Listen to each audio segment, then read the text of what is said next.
again, it's that time that you wait for every week. The great guest appearance of none other than Alok Young, Modain Israel. And by the way, today is a very special day, I guess, that he has decided to make all of the Southerners in the crowd today, anybody that's from the South, to make you feel really at home. So there it is, from Modain Israel, Shalom y'all, and that's how you spell it. If you've ever wondered how to spell y'all in Hebrew, Alok's got it. You know, talk about being full service. I mean, you give us the news, you give us the reports of Israel, you give us updates of what's happening, and then you teach us some of the most important Hebrew words like y'all. Well, it's my pleasure. I think next time maybe we'll go into show enough or something like that, or good. But no reason to do that today. How are you doing, Mike? How are things? Hey, I'm doing good. It's been a few busy days here. We've got a lot going on. I'm just coming out of a conference I did up in Black Mountain, North Carolina. Interesting place to be. And in fact, some people might have read a book a few years ago called 1 Second After. And it is a book about an EMP being set off in the United States and what would happen, 1 second after, and the saga. Well, that happens to be Black Mountain. Is where that was based at. So it was kind of like surreal to be there. I'm heading over to Gates to Zion in Columbia, South Carolina, to be with mutual friends, Craig and Jan Odell, this weekend. So a lot going on. Fantastic. And you're just there, right? I mean, here, in Israel, what's really interesting is when you reflect back on your childhood. Now, my childhood in the Bronx growing up isn't a lot of good memories. You didn't say y'all a lot there? No, among other things. But we played games which I find a lot of cops and robbers. So now when I tie my bandana over my face like I'm about to rob a stagecoach, that's helpful. We played tag, you're it, you've got the cooties. That's how we avoid the COVID-19. We learned how to play the hokey pokey. That's what our government is doing and how they're managing this whole situation. This is open, this is closed, we spin about. So it is amazing what you learn as a child that's so helpful to you as an adult. I never really thought of that tag you're it, you have the cooties would be something that we would think back on as adults and say, wow, that's what we're doing again, right? Yeah, so it appears. Of course, the big news in the neighborhood was that incredibly massive series of explosions up in Beirut, which we had nothing to do with. And what's amazing is, the mental midgets of Facebook immediately are out there speculating. Well, someone said, well, I heard that Israel might go to war. First of all, that had absolutely no sign whatsoever of any remote touch by the IDF. Broad daylight, wrong targets, too many civilian casualties. We're very pinpoint. We also do what's called the knock at the door. When we need to take out a Hezbollah, missile facility, which has, of course, they put it where people are living or in a hospital or in a mosque, we do what's called a knock at the door. We send a missile which does not have a detonator, does not have an explosive load, to hit the building, to cause a noise, to warn the occupants to get out. That's followed up a few minutes later. But anyway, make a long story short. And then, of course, all the pundits are out there. Well, I saw it was a nuclear explosion. It was a tactical nuclear weapon. It was not. It was not. It appears that Hezbollah had been storing ammonium nitrate, which was seized from a ship back in 2013. Hezbollah, which essentially runs Lebanon, Yeah. you know, I mean, the neglect behind this, and you know, the fireworks and the other things. I mean, it was a horrific thing. Of course, Israel has offered medical assistance, no response. But no, it wasn't us in Israel. We had nothing to do with it.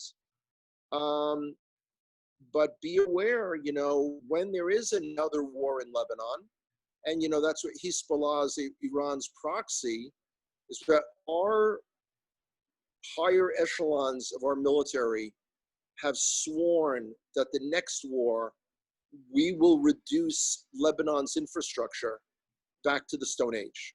Hmm.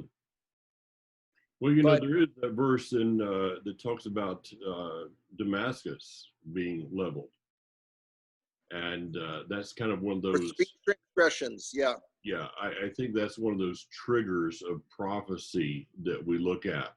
That when you see this happen, you know, that's the time to put your head down because things are really going to be, you know, you might want to take cover at that moment. So, right. this warehouse with, yeah, I mean, you know, what you just explained there about the IDF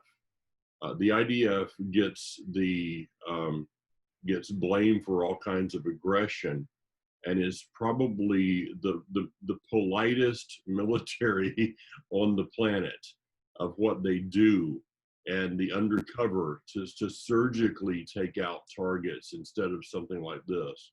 But Right. yeah, the mental midgets. I love the phrase there. Go on Facebook, and everybody's an expert at that time, and then it starts to roll from there. But you know, there's two lines of thought. One is we know that all these explosives were there. This was all being stored for a later date. One avenue of thought is that it was an accident and it went off. The other was sabotage. Which would you lean toward? Accident. Okay. Because it does, you know, Israel would not have done something like that at this stage where there's no conflict, where Israel's trying to de-escalate the situation on our northern front. That would have caused such, you know, a horrific amount of civilian casualties. Yeah. It just makes no sense. Okay. It makes no sense when there are so many locations throughout Lebanon where Hezbollah has stored actual missiles with GPS guidance systems on it. Why take out, you know, why it would make absolutely no sense. Yeah. Okay. You said that they've got a task force for the COVID deal in Israel, the same as we do here. You know, the difference between your task force and our task force is, of course, that you know, ours has no politics behind it at all, right? Or no, is it Israel's that has no politics behind it? Wait a minute, wait a minute. No, Yeah, maybe both of them are politically run. So you have a task force the same as we do. The only thing is you don't have, you know, the scarf queen. I mean, you know, that you guys need to step up your culture there and bring in somebody like that that can give us a fashion model of scarves every day. Yeah.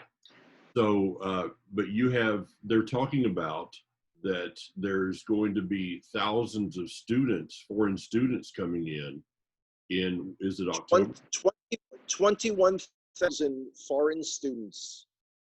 Now that is the yeshiva programs, those are the year programs in Israel, those are university students, but it's been approved. Now, obviously, the health ministry is against it, but somehow it got approval. So in other words, there's a political thing.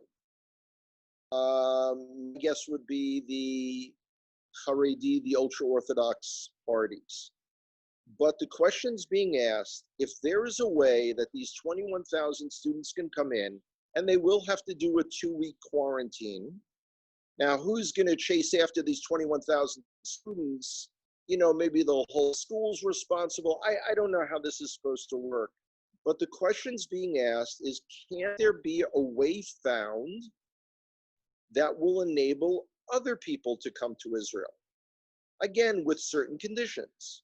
That's number one. Number two, Israel right now is running at a morbidity level, that's morbidity, not mortality, morbidity level of one of the highest in the world. So again, we have the incredible distinction of having done incredibly well in March and April into May, only to have reversed it full throttle and find ourselves in the mix. The problem is our economy's been crushed. Yeah, and people need to understand that the Israeli economy is a booming, or at least it was a booming economy, but is very, very fragile because of terrorism through the years and all these different things. It is a very fragile economy. You guys are, it's a small country to begin with. Amazing what comes out of that country, but to try to handle something like this now. There's many reports in the United States of stacking the numbers, of inflating the numbers. I just was talking with someone a couple of days ago that had known two people that signed up for a test and got tired of waiting, so they turned around and went back home. And 2 weeks later, they get a phone call saying you tested positive. Yeah. So is there any No, we don't have anything like that, because what happens is, since we're such a small country, we're all of 9 million people. Yeah. Every fatality is listed. And it's usually, XYZ, 68-year-old woman, suffering from emphysema, whatever it might be. We also, being in a socialized medical system, we have no added incentives to pad the system the way y'all do in America. Yeah. We also have no shortage of coins, as I hear in certain places in America exist.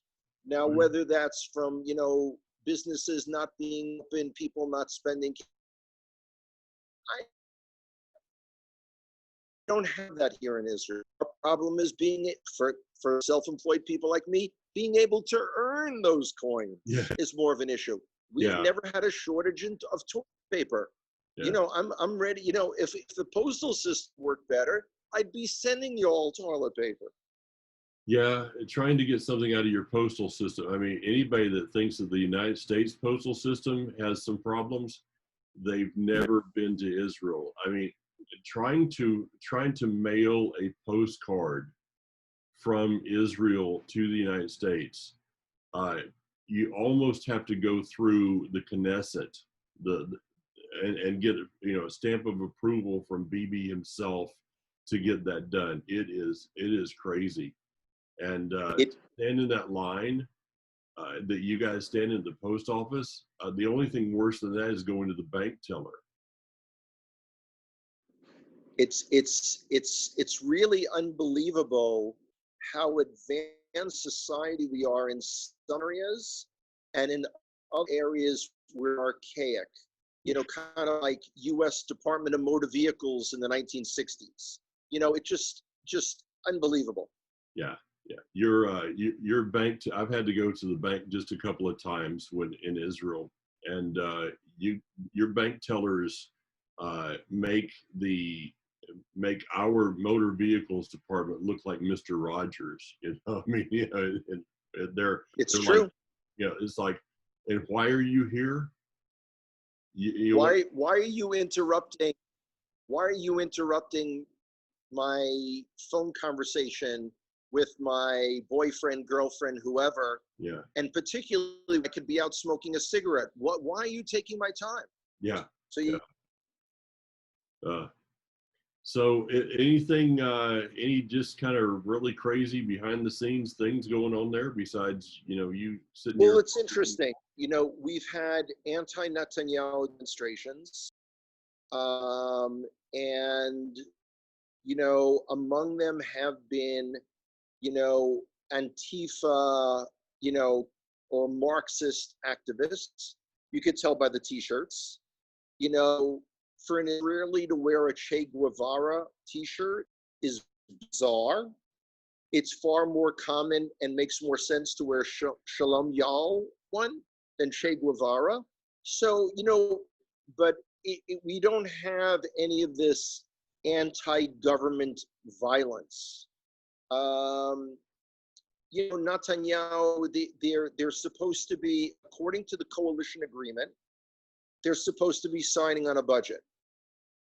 But Netanyahu keeps watching the polls, and the day that it becomes more advantageous to him to bring us again to new elections, he will. My prediction is that Benny Gantz, despite the coalition agreement, is not going to be prime minister in a year and a half.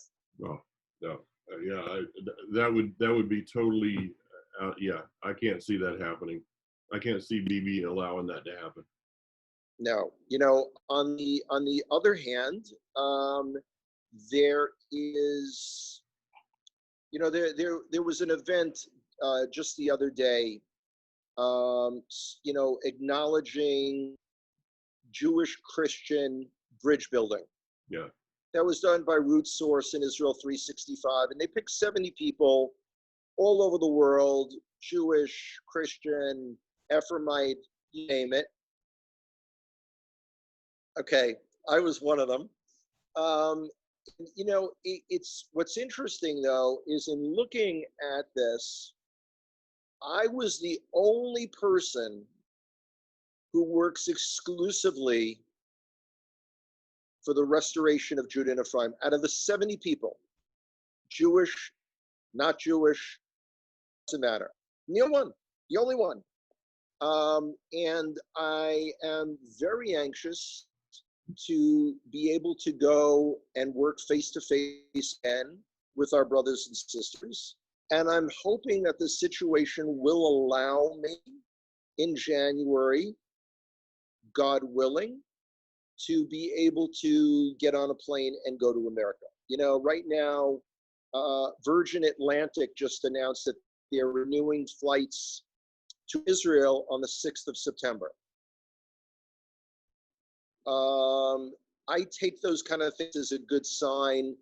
There's not going to be a silver bullet for this COVID-19, and the world has got to find a way to deal with it. Yeah. We've dealt with other viruses. Now